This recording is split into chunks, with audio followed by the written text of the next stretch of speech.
नमस्कार दोस्तों, स्वागत है आपका आज के मुख्य समाचार में, जिसमें सबसे पहली और बड़ी खबर में आपको बताएंगे कि मित्र को दुनिया का दूसरा सबसे अमीर बनाने का जादू, छोटे व्यापारों पर क्यों नहीं, राहुल गांधी ने फिर से अडानी मामले में मोदी को घेरा। दूसरी खबर में जिक्र होगा कि बिहार में बिगड़ रहे बीजेपी के समीकरण, पिछली बार यूपीए की थी एक सीट और अब लगा दी है छलांग। तीसरी खबर में जिक्र होगा कि तेजस्वी यादव का अमित शाह पर पलटवार, 2024 के लोकसभा चुनाव में बीजेपी को है हार का डर। चौथी बड़ी खबर में आपको बताएंगे कि बेगूसराय में बोले नीतीश कुमार, प्रधानमंत्री बनने की मेरी कोई इच्छा नहीं, हम जनता की समस्याओं का समाधान करेंगे। और पांचवी खबर में जिक्र होगा राजस्थान का, चुनाव से पहले गहलोत का मास्टर स्ट्रोक, राजस्थान में 1 लाख नई भर्तियों की घोषणा, क्या है बड़े ऐलान, सब कुछ आपको बताएंगे दोस्तों। लेकिन उससे पहले अगर आपको भी ऐसा लगता है कि 2024 में बदलने जा रही है सरकार, तो वीडियो को लाइक, चैनल को सब्सक्राइब और बेल आइकन दबाकर कमेंट में लिखिए जय हिंद। दोस्तों रुक करते हैं सबसे पहले और बड़ी खबर की तरफ। मित्र को दुनिया का दूसरा सबसे अमीर बनाने का जादू,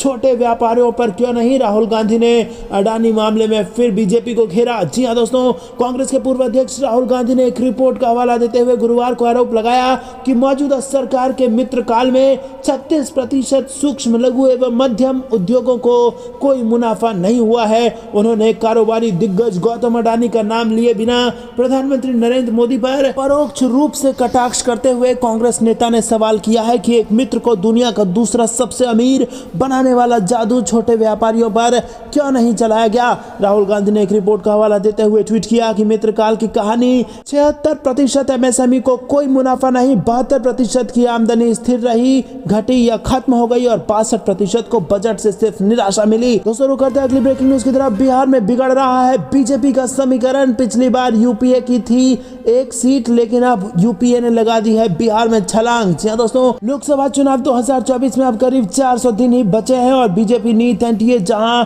हैट्रिक लगाने के लिए जोर लगा रहा है, तो विपक्षी कांग्रेस भी धीरे धीरे दांव बिछा रही है। और इस बीच बीजेपी की टेंशन बढ़ाने वाला एक सर्वे सामने आया है और इसमें बिहार में एनडीए को तगड़ा नुकसान होता दिखाया गया है। सर्वे के अनुसार लोकसभा चुनाव के दौरान बिहार में यूपीए की लहर दिखाई दे रही है और सी वोटर और इंडिया टुडे ने देश का मूड जानने का दावा करने वाला एक सर्वे किया था और इस सर्वे के नतीजे हाल ही में जारी किए गए थे। और सर्वे के नतीजे बताने से पहले हम पिछली बार के आंकड़े आपको बता दें। दरअसल दोस्तों, अगर 2019 में आंकड़े देखे जाएं तो यूपीए को महज 1 सीट मिली थी और 39 सीटें एनडीए के खाते में गई थी। लेकिन आपको बता दें कि यहां पर अब यूपीए को 25 सीटें मिल रही हैं 40 में से। जी हां दोस्तों, जबरदस्त छलांग लगाई है यूपीए ने। रुक करते हैं अगली ब्रेकिंग न्यूज की तरफ। तेजस्वी यादव का अमित शाह पर पलटवार, 2024 के लोकसभा चुनाव में बीजेपी को है हार का डर। जी हां दोस्तों, आपको बता दें कि बिहार के डिप्टी सीएम तेजस्वी यादव ने केंद्रीय गृह मंत्री अमित शाह पर निशाना साधा है और तेजस्वी यादव ने कहा है कि बीजेपी 2024 के लोकसभा चुनाव में हार का उसको डर सता रहा है और इसी कारण अमित शाह कह रहे हैं कि बीजेपी के खिलाफ कोई अकेले चुनाव नहीं लड़ना चाहता है, यह उनके डर को दिखा रहा है। तेजस्वी ने दावा किया कि 2024 में बीजेपी की हार पक्की है। डिप्टी सीएम तेजस्वी यादव गुरुवार को दिल्ली से पटना पहुंचे तो एयरपोर्ट पर पत्रकारों से बातचीत की और इस दौरान उन्होंने केंद्रीय गृह मंत्री अमित शाह के आगामी बिहार दौरे पर टिप्पणी की और उन्होंने कहा कि शाह का अपना कार्यक्रम है तो ठीक है, मगर उन्हें 2024 में बीजेपी की हार का डर सता रहा है। अमित शाह कह रहे हैं कि बीजेपी सबसे मजबूत पार्टी है और कोई उसके खिलाफ अकेले चुनाव नहीं लड़ना चाहता, यही उनके भय को दिखाता है। उन्हें पता है कि 2024 के लोकसभा चुनाव में उनकी हार तय है, इसीलिए ऐसी बातें बोल रहे हैं। आरजेडी सुप्रीमो लालू प्रसाद यादव के स्वास्थ्य के सवाल पर तेजस्वी यादव ने कहा कि वो पहले से ठीक हैं और जल्द ही वो जनता के बीच आएंगे। दोस्तों रुक करते हैं अगली ब्रेकिंग न्यूज की तरफ। पीएम बनने की मेरी कोई इच्छा नहीं, हम जनता की समस्याओं का समाधान करेंगे, बेगूसराय में बोले सीएम नीतीश कुमार। जी हां दोस्तों, मुख्यमंत्री नीतीश कुमार द्वारा 4 जनवरी से शुरू समाधान यात्रा का समापन गुरुवार को बेगूसराय में हो गया। मुख्यमंत्री ने अपने इस यात्रा को पूरी तरह से सफल बताते हुए प्रधानमंत्री बनने की बात से इनकार कर दिया है और समाहरणालय परिसर स्थित करगिल भवन में समीक्षा बैठक के बाद पत्रकारों से बात करते हुए नीतीश कुमार ने कहा कि पूरे बिहार में नए तरीके से काम हो रहा है, लोगों के पास जाकर उनकी बात सुनते हैं तो समस्या का समाधान हो रहा है। और इसी के साथ उन्होंने बड़ा बयान दिया और कहा कि हमें जनता की समस्याओं का समाधान करना है, प्रधानमंत्री बनने की मेरी कोई इच्छा नहीं। दोस्तों रुक करते हैं अगली ब्रेकिंग न्यूज की तरफ। चुनाव से पहले गहलोत का मास्टर स्ट्रोक, राजस्थान राजस्थान में 1 लाख नई भर्तियों की घोषणा। जी हां दोस्तों, आपको बता दें कि राजस्थान में विधानसभा चुनाव से पहले कांग्रेस की अशोक गहलोत सरकार ने जनता के लिए खजाना खोल दिया है। बजट में मुफ्त वाली कई सौगातों की घोषणा के बाद अब गहलोत ने 1 लाख सरकारी नौकरियों का ऐलान कर दिया है और विधानसभा में बजट परिचर्चा पर जवाब देते हुए मुख्यमंत्री अशोक गहलोत ने 1 लाख नई भर्तियों की घोषणा कर दी और इसके साथ ही चिरंजीवी योजना का दायरा बढ़ाने का ऐलान किया है। योजना के तहत अब ऑर्गन ट्रांसप्लांट भी कराया जा सकेगा और ये सुविधा प्रदेश के बाहर के हॉस्पिटल में भी उपलब्ध होगी। रुक करते हैं अगली ब्रेकिंग न्यूज की तरफ। IMD रेनफॉल अलर्ट, 4 दिनों तक होने जा रही है बारिश, मौसम का ताजा हाल। जी हां दोस्तों, राष्ट्रीय राजधानी दिल्ली समेत उत्तर भारत के मैदानी इलाकों में तापमान में तेजी से वृद्धि हो रही है। रविवार तक दिल्ली में पारा 30 डिग्री सेल्सियस को छू सकता है, तो वहीं यूपी बिहार में भी दिन में धूप निकलने की वजह से पारा आने वाले दिनों में बढ़ने के संकेत है। वहीं पहाड़ी राज्यों में 4 दिनों तक बारिश होने जा रही है। मौसम विभाग के अनुसार पश्चिमी हिमालयी क्षेत्रों में 19 से 21 फरवरी तक हल्की से मध्यम गति की बारिश होने जा रही है और इसके अलावा इस दौरान बर्फबारी भी होगी। वहीं बाकी के इलाकों में अगले 5 दिनों तक मौसम में कोई बड़ा बदलाव आने की संभावना नहीं है। पिछले 24 घंटे के मौसम की बात करें तो उत्तर पश्चिम भारत और उससे सटे मध्यम और पूर्वी भारत में न्यूनतम तापमान 9 से 10 डिग्री सेल्सियस के बीच दर्ज किया गया। वहीं अरुणाचल प्रदेश, असम, मेघालय, नागालैंड, मणिपुर, मिजोरम और त्रिपुरा में हल्की बारिश रिकॉर्ड की गई है। मौसम विभाग ने बताया कि 18 फरवरी को पहाड़ी राज्यों में नया वेस्टर्न डिस्टर्बेंस आने वाला है और इसकी वजह से जम्मू कश्मीर, लद्दाख, गिलगित बाल्टिस्तान, मुजफ्फराबाद में 18 को हल्की से मध्यम बारिश होगी। रुक करते हैं अगली ब्रेकिंग न्यूज की तरफ। त्रिपुरा में बीजेपी ने बहुत उड़ाई रेवड़ी, अब देखते हैं जनता क्या देती है। संजय राउत ने कई मुद्दों पर केंद्र सरकार को घेरा। जी हां दोस्तों, उद्धव ठाकरे गुट के सांसद संजय राउत ने त्रिपुरा विधानसभा चुनाव से लेकर औरंगाबाद का नाम और असम सरकार के विज्ञापन मामले पर अपनी प्रतिक्रिया दी है और उन्होंने एक के बाद एक मुद्दे पर भारतीय जनता पार्टी पर कई सवाल खड़े कर दिए हैं और उन्होंने त्रिपुरा चुनाव पर बोलते हुए कहा कि बहुत रेवड़ियां खिलाई है वहां की जनता को, अब देखते हैं जनता क्या देती है। दरअसल त्रिपुरा की 60 विधानसभा सीटों के लिए गुरुवार को वोटिंग हुई और मतों की गिनती 2 मार्च को होगी। रुकते हैं अगली ब्रेकिंग न्यूज की तरफ। बीजेपी नेता हार्दिक पटेल की बड़ी मुश्किल है, कोर्ट ने इस मामले में जारी कर दिया गिरफ्तारी वारंट। जी हां दोस्तों, गुजरात के सुरेंद्रनगर जिले की एक अदालत ने भारतीय जनता पार्टी के विधायक हार्दिक पटेल के खिलाफ 2017 के एक मामले में कोर्ट के समक्ष पेश न होने को लेकर गिरफ्तारी वारंट जारी किया है। हार्दिक पटेल पर एक सरकारी आदेश का उल्लंघन करने का आरोप लगाया है और पटेल ने 2017 के गुजरात विधानसभा चुनावों से पहले सरकारी आदेश का उल्लंघन करते हुए एक राजनीतिक भाषण दिया था। वहीं आपको बता दें, ग्रांगधरा में अतिरिक्त मुख्य न्यायिक मजिस्ट्रेट DD शाह ने अदालत में पेश न होने पर पटेल के खिलाफ गिरफ्तारी वारंट जारी कर दिया है। रुक करते हैं ब्रेकिंग न्यूज की तरफ। बीजेपी के लिए बड़ी मुसीबत, संजय निषाद ने अखिलेश यादव का सबसे बड़े मुद्दे पर कर दिया समर्थन। जी हां दोस्तों, योगी कैबिनेट में मंत्री संजय निषाद ने जातीय जनगणना का समर्थन कर बीजेपी की मुसीबतें बढ़ा दी है और उनका कहना है कि इससे सभी जातियों की सही संख्या सामने आ जाएगी। जी हां दोस्तों, लोकसभा चुनाव से पहले समाजवादी पार्टी अब जातिगत जनगणना के मुद्दे को धार देने में लगी है और पार्टी गांव-गांव जाकर इस मुद्दे पर आंदोलन की तैयारी कर रही है और इसके जरिए सपा ने बीजेपी के खिलाफ 80 बनाम 20 का कार्ड खेल दिया है, जिसमें बीजेपी फंसी हुई नजर आ रही है। वहीं अब अखिलेश यादव के इस मुद्दे पर बीजेपी को एक और झटका लगा है। बीजेपी की सहयोगी निषाद पार्टी ने अखिलेश यादव के इस सबसे बड़े मुद्दे को अपना समर्थन दिया है और निषाद पार्टी के राष्ट्रीय अध्यक्ष संजय निषाद ने कहा है कि जातीय जनगणना होनी चाहिए। जातीय जनगणना के मुद्दे पर बीजेपी शांत है और ऐसे में योगी सरकार में कैबिनेट मंत्री संजय निषाद ने इसका समर्थन कर बीजेपी की मुसीबतें बढ़ा दी है। दोस्तों, रुक करते हैं अगली ब्रेकिंग न्यूज की तरफ। देश के चुनाव जीतने में इजराइल की मदद लेते हैं पीएम मोदी। कांग्रेस ने लोकतंत्र को हाईजैक करने का मोदी पर लगाया आरोप। जी हां दोस्तों, कांग्रेस ने दिल्ली में पार्टी मुख्यालय में एक प्रेस कॉन्फ्रेंस कर पीएम मोदी और उनकी पार्टी बीजेपी पर देश के चुनाव जीतने के लिए इजराइल की एजेंसियों की मदद लेने का आरोप लगाया। कांग्रेस प्रवक्ता पवन खेड़ा और सुप्रिया श्रीनेत ने अंतर्राष्ट्रीय पत्रकारों के समूह के खुलासे के आधार पर दावा किया कि पीएम मोदी लोकतंत्र के साथ खिलवाड़ कर रहे हैं और वो चुनाव जीतने के लिए इजराइल की एजेंसियों की मदद ले रहे हैं और सीधे तौर पर विदेश मदद से देश में चुनाव को प्रभावित कर रहे हैं। कांग्रेस प्रवक्ता सुप्रिया श्रीनेत ने कहा कि अंतर्राष्ट्रीय मीडिया संस्थाओं के पत्रकार समूह ने दावा किया है कि इजराइल के कॉन्ट्रैक्टर्स ने दुनिया के 30 चुनावों को प्रभावित किया है और उनका अहम हथकंडा है झूठ फैलाना। भारत में भी इस एजेंसी के निशान मिले हैं और ऐसा बिना सरकार की सहमति के नहीं हो सकता। उन्होंने कहा कि झूठ फैलाने का इनका तरीका बीजेपी आईटी सेल से पूरी तरह मेल खाता है। दोस्तों रुक करते हैं अगली ब्रेकिंग न्यूज की तरफ। राहुल गांधी की अब पूरब से पश्चिम तक भारत जोड़ो यात्रा 2.0 की तैयारी। अरुणाचल प्रदेश से गुजरात तक का होगा दौरा। जी हां दोस्तों, कन्याकुमारी से कश्मीर तक की भारत जोड़ो यात्रा की कामयाबी को कांग्रेस की राजनीतिक वापसी के लिए बुनियादी माना जा रहा है और पार्टी ने देश के सबसे सुदूर पूर्व अरुणाचल प्रदेश से पश्चिम में गुजरात तक राहुल गांधी की भारत जोड़ो यात्रा 2.0 की योजना पर चर्चा शुरू कर दी है और इस यात्रा को अरुणाचल प्रदेश के लोहित जिले के परशुराम कुंड से शुरू करके महात्मा गांधी की जन्मस्थली पोरबंदर में समाप्त करने की रूपरेखा पर पार्टी चर्चा कर रही है। दोस्तों रुक करते हैं अगली ब्रेकिंग न्यूज की तरफ। पीएम मोदी के हाथ कांप रहे थे, वो बार बार पानी मांग रहे थे। राहुल गांधी ने लोगों को बताई संसद में क्या थी प्रधानमंत्री की बॉडी लैंग्वेज। जी हां दोस्तों, कांग्रेस सांसद राहुल गांधी ने सोमवार को केरल के वायनाड लोकसभा क्षेत्र का दौरा किया और इस दौरान उन्होंने मोदी पर जमकर निशाना साधा और इतना ही नहीं, उन्होंने अपने भाषण में पीएम मोदी के बॉडी लैंग्वेज पर भी कटाक्ष किया। पीएम मोदी द्वारा नेहरू सरनेम के इस्तेमाल को लेकर राहुल गांधी ने जवाब देते हुए कहा कि पीएम ने मेरा अपमान किया है।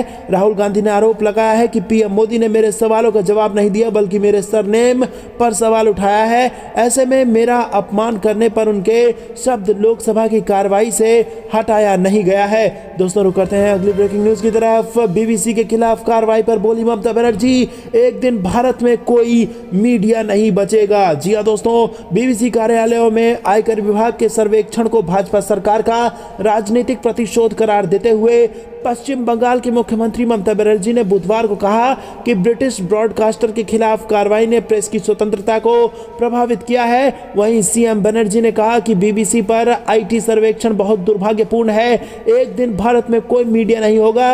ममता बनर्जी ने कहा कि यह दुर्भाग्यपूर्ण है, बीजेपी राजनीतिक बदले की भावना से कार्य कर रही है, ये प्रेस की स्वतंत्रता को प्रभावित कर रहा है और देश में कोई मीडिया नहीं बचेगा। मीडिया पहले से ही उनके द्वारा नियंत्रित है, मीडिया अपनी आवाज नहीं उठा सकता। रुक करते हैं अगली ब्रेकिंग न्यूज की तरफ। कड़ी सुरक्षा के बीच सुबह 7 बजे से होगा मतदान, सुरक्षा में तैनात रहेंगे 56,000 जवान। जी हां दोस्तों, आपको बता दें कि त्रिपुरा में 60 संसदीय विधानसभा के लिए गुरुवार 16 फरवरी को सुबह 7 बजे से शाम 4 बजे तक मतदान हो रहा है और मुख्य निर्वाचन अधिकारी जी किरण कुमार ने बताया कि स्वतंत्र, निष्पक्ष और शांतिपूर्ण चुनाव कराने के लिए सभी तैयारियां पूरी है। दोस्तों रुक करते हैं अगली ब्रेकिंग न्यूज की तरफ। लोकतंत्र के चौथे स्तंभ को सत्ता का हथौड़ा मार मार कर ढहाना चाहती है ये सरकार। जी हां दोस्तों, आपको बता दें कि अखिल भारतीय कांग्रेस कमेटी के कार्यालय में कांग्रेस प्रवक्ता पवन खेड़ा ने एक प्रेस कॉन्फ्रेंस कर मीडिया को संबोधित करते हुए कहा कि प्रधानमंत्री नरेंद्र मोदी जी को विदेश में कई सर्वोच्च सम्मानों से सुसज्जित किया गया है, तो जाहिर सी बात है कि एक भारतीय होने के नाते हमें भी अच्छा लगा कि हमारे भारत के प्रधानमंत्री को उस ओहदे को सम्मानित किया गया। मोदी जी और भाजपा अवार्ड तो बहुत खुशी से ले लेते हैं, पर अगर उनकी कोई जरा सी भी आलोचना करे तो उनको बर्दाश्त नहीं है और जब मोदी जी को कोई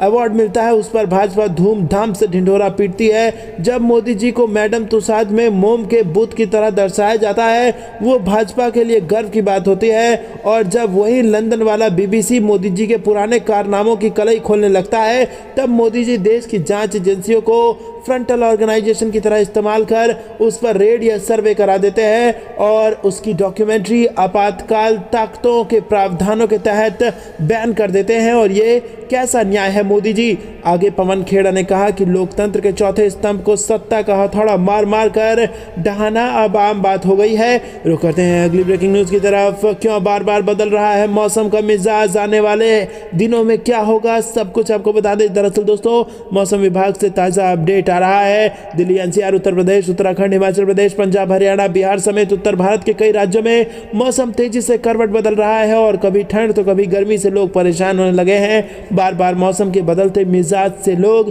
बीमार भी पड़ने लगे हैं। देश में सबसे ज्यादा तापमान महाराष्ट्र के रत्नागिरी का है और यहाँ अधिकतम तापमान 34 डिग्री सेल्सियस तक पहुंच गया है, जबकि सिक्किम के गंगटोक में सबसे कम 6 डिग्री सेल्सियस तक तापमान है। ऐसे में हमने मौसम के बार बार मिजाज बदल बदलने का कारण समझने के लिए भारतीय मौसम विज्ञान विभाग के वैज्ञानिक डॉक्टर राजेंद्र कुमार से बात की। दोस्तों रुक करते हैं अगली ब्रेकिंग न्यूज की तरफ। किसानों के हित में सीएम अशोक गहलोत उठाएंगे बड़ा कदम, जमीन कुर्क होने से बचाएगा ये कानून। जी हां दोस्तों, मुख्यमंत्री अशोक गहलोत प्रदेश के किसानों के हित में एक बड़ा कदम उठाने वाले हैं। विभिन्न बैंकों से ऋण लेने के बाद वापस नहीं चुका पाने वाले किसानों की जमीन कुर्क होने से बचाने के लिए सरकार जल्द ही कानून लाने वाली है और इस कानून का मसौदा तैयार किया जा रहा है। शासन सचिवालय में बजट की क्रियान्विति को लेकर हुई एक बैठक में सहकारिता सचिव श्रेया गुहा ने इस संबंध में जानकारी दी है। उन्होंने बताया कि किसानों की जमीन कुर्क होने से बचाने के लिए राजस्थान किसान ऋण राहत कानून बनाया जाएगा। रुक करते हैं अगली ब्रेकिंग न्यूज की तरफ। क्यों जयंत और अखिलेश की ये रणनीति भाजपा को दे सकती है टेंशन, 2024 का गेम प्लान किया तैयार। जी हां दोस्तों, लोकसभा चुनाव के लिए अब 1.25 साल का ही वक्त बचा है और भाजपा से लेकर तमाम दलों ने तैयारियां शुरू कर दी हैं और इसके सबसे ज्यादा माहौल यूपी और बिहार जैसे राज्यों में ही बनता दिख रहा है और जहां से लोकसभा चुनाव की कुल 120 सीटें आती हैं। फिलहाल यूपी की बात करें तो यहां भले ही 2022 के विधानसभा चुनाव में अखिलेश और जयंत को हार का सामना करना पड़ा था, लेकिन दोनों नेता नई रणनीति के साथ फिर से मैदान में उतरने की तैयारी में है। दरअसल अखिलेश और जयंत दोनों की ही कोशिश है कि अपने परंपरागत जनाधार के अलावा नए वर्गों को भी जोड़ा जा सके और इस रणनीति में भी भीम आर्मी वाले चंद्रशेखर की भूमिका भी अहम हो सकती है और उन्होंने साथ आने के संकेत भी दे दिए हैं। हाल ही में राष्ट्रीय लोक दल के दोबारा अध्यक्ष चुने गए जयंत सिंह ने पश्चिमी उत्तर प्रदेश के 1500 गांवों में सभाएं करने का फैसला लिया है। रुक करते हैं अगली ब्रेकिंग न्यूज की तरफ। भारत जोड़ो यात्रा के बाद मिशन 2024 के लिए कांग्रेस का 3 दिवसीय मंथन, जुटेंगे सभी दिग्गज नेता। जी हां दोस्तों, छत्तीसगढ़ में कांग्रेस के राष्ट्रीय अधिवेशन के लिए लगातार बैठक का दौर चल रहा है। 24 फरवरी से 26 फरवरी तक कांग्रेस का 85वां अधिवेशन है और इसके लिए कांग्रेस के बड़े नेताओं के आने का दौर शुरू हो गया है। प्रदेश प्रभारी कुमारी सैलजा ने तैयारियों को लेकर 2 बड़ी बैठक की है और इसमें अधिवेशन की पूरी रणनीति बनाई गई है। मिशन 2024 के लिए कांग्रेस के दमखम से उतरने के लिए रायपुर में एक बड़ी जनसभा की जाएगी। दरअसल छत्तीसगढ़ कांग्रेस की रायपुर में लगातार बैठक जारी है और प्रदेश प्रभारी कुमारी सैलजा, मुख्यमंत्री भूपेश बघेल, प्रदेश अध्यक्ष मोहन मरकाम की मौजूदगी में ये कई दौर की बैठक हो चुकी है और इसमें कांग्रेस ने तय किया है कि इस अधिवेशन में पूरे देश भर से 10,000 से अधिक लोग शामिल होंगे। रुक करते हैं अगली ब्रेकिंग न्यूज की तरफ। विधानसभा चुनाव में बीजेपी को हराने को कांग्रेस की बनी रणनीति, पूर्व मुख्यमंत्री दिग्विजय सिंह का बना धांसू प्लान। जी हां दोस्तों, आपको बता दें कि मध्य प्रदेश में इस वर्ष के अंत में होने वाले विधानसभा चुनाव के पहले पूर्व मुख्यमंत्री और कांग्रेस के वरिष्ठ नेता दिग्विजय सिंह मध्य प्रदेश में सक्रिय भूमिका निभाते हुए अपने दौरे की शुरुआत करेंगे। कांग्रेस की ओर से दी गई जानकारी के अनुसार सिंह मध्य प्रदेश कांग्रेस अध्यक्ष कमलनाथ के निर्देश पर विभिन्न जनसभा क्षेत्रों के सघन दौरे करेंगे और सिंह के दौरे की शुरुआत शुक्रवार 17 फरवरी से होगी। इस दिन वो भोपाल जिले के बैरसिया व गोविंदपुर विधानसभा क्षेत्र के दौरे पर रहेंगे और इस दौरान वो स्थानीय कार्यकर्ताओं से मुलाकात करेंगे। सिंह के इस कार्यक्रम के दौरान विभिन्न स्तरों की बैठकें भी होंगी। तो दोस्तों, मध्य प्रदेश के लिए तैयार हो रही है कांग्रेस पार्टी और यहां पर दिग्विजय सिंह मैदान में उतर चुके हैं। दोस्तों रुक करते हैं अगली ब्रेकिंग न्यूज की तरफ। अगला प्रधानमंत्री कौन? 6 महीने में घट गई मोदी की लोकप्रियता, राहुल गांधी को मिला फायदा, भारत जोड़ो यात्रा ने दिखा दिया अपना असर। जी हां दोस्तों, आपको बता दें कि लोकसभा चुनाव 2024 में 1 साल के करीब का समय बचा हुआ है और सियासी बिसातें बिछाई जाने लगी है। बीजेपी ने अपने राजनीतिक समीकरणों को कसना शुरू कर दिया है, वहीं कांग्रेस समेत तमाम विपक्षी दलों को सत्ता विरोधी लहर से उम्मीद लगी हुई है। इस बीच जनता का मूड बताने वाले एक सर्वे में सामने आया है कि 6 महीने में प्रधानमंत्री नरेंद्र मोदी की लोकप्रियता घटती हुई नजर आ रही है। सी वोटर और इंडिया टुडे के मूड ऑफ द नेशन सर्वे में प्रधानमंत्री पद के लिए सबसे उपयुक्त उम्मीदवार को लेकर लोगों का मिजाज जानने की कोशिश की गई और बीते साल अगस्त के महीने में सामने आए सर्वे के नतीजे और हालिया सर्वे में पीएम मोदी की लोकप्रियता में अंतर आ गया है। पीएम मोदी की लोकप्रियता में गिरावट आ गया है और वहीं कांग्रेस सांसद राहुल गांधी की लोकप्रियता में बढ़ोतरी दर्ज की गई है और ये चौंकाने वाले नतीजे कहे जा सकते हैं क्योंकि लंबे समय से पीएम मोदी ने लोकप्रियता के मामले में सबको पीछे छोड़ा हुआ था, लेकिन अब स्थिति उलटती हुई नजर आ रही है। दोस्तों रुक करते हैं अगली ब्रेकिंग न्यूज की तरफ। 2024 के लिए कांग्रेस का बड़ा प्लान, प्रियंका गांधी को मैदान में उतारने की तैयारी। जी हां दोस्तों, बात कांग्रेस की जिसने लोकसभा चुनाव से पहले एक नई रणनीति पर काम शुरू कर दिया है और इसके लिए जल्द खुद प्रियंका गांधी मैदान में उतरेंगी। प्रियंका आने वाले दिनों में लखनऊ में एक बड़ी रैली करने वाली हैं हैं। एक तरफ कांग्रेस हाथ से हाथ जोड़ो यात्रा के जरिए युवाओं और महिलाओं को पार्टी से जोड़ने की कोशिश कर रही है, तो साथ ही जमीन पर ताकत बढ़ाने में जुटी है। और इस बीच पार्टी के वरिष्ठ नेताओं से राय मशविरा भी किया जा रहा है। पार्टी का मानना है कि पुराने और अनुभवी नेताओं के पास लोकसभा चुनाव लड़ने की अच्छी रणनीति है। ऐसे में उनके साथ चाय पर चर्चा की जाएगी, जिसकी शुरुआत कानपुर से होने वाली है।